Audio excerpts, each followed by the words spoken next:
আপনি কি জানেন এয়ার কন্ডিশন আর রেফ্রিজারেটর কীভাবে কাজ করে? আমাদের ঘরের এয়ার কন্ডিশন বা রেফ্রিজারেটরগুলো ভেপার কম্প্রেশন সিস্টেমে কাজ করে। এই সিস্টেমের প্রধান চারটে পার্ট হলো কম্প্রেসার, কন্ডেন্সার, এক্সপ্যানশন ভ্যালভ আর এভাপোরেটর। এই চারটে পার্টসের মধ্যে এক রকমের ফ্লুইড চলাচল করে, যাকে রেফ্রিজারেন্ট বলে। ফ্লুইড মানে হলো গ্যাস বা তরল, মানে যেটা ফ্লো হয়।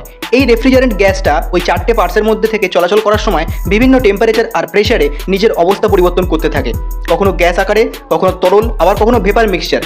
চারটে পার্টসের মধ্যে রেফ্রিজারেন্টের এই সার্কুলেশনটাই কুলিং এফেক্ট তৈরি করে। ভেপার মিক্সচার রেফ্রিজারেন্ট প্রথমে কম্প্রেসারের দ্বারা কম্প্রেসড হয়ে হাই টেম্পারেচার হাই প্রেসার গ্যাসে রূপান্তরিত হয়, অর্থাৎ কম্প্রেসারের চাপে ভেপার মিক্সচার অ্যাকচুয়াল গ্যাসে কনভার্ট হয়। তারপরে এই high temperature high pressure gas কন্ডেন্সারে যায়।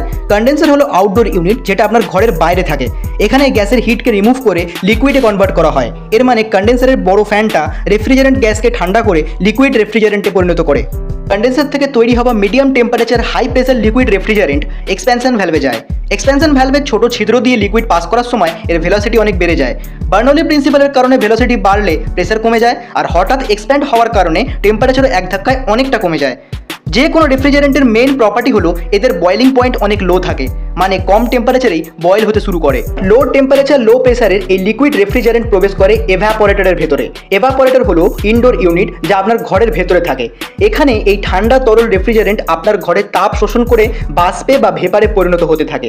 এইভাবে আপনার ঘরের ভেতরের তাপকে শোষণ করে নেয় এই তরল রেফ্রিজারেন্ট। কাজটা সঠিক ও দ্রুত করার জন্য এভাপোরেটরে একটা ফ্যান থাকে, যাকে স্ক্রল ফ্যান বলে। এর কাজ ঘরের ভেতরের তাপটাকে এভাপোরেটরের কয়েলের দেওয়ালে ভালো মতো পৌঁছে দেওয়া, আর ওই হাওয়াটাই ঠান্ডা হয়ে আবার নিচে নামে। এইভাবেই ঘরের ভেতরের তাপ রেফ্রিজারেন্ট শোষণ করে বাইরে ফেলে দেয়।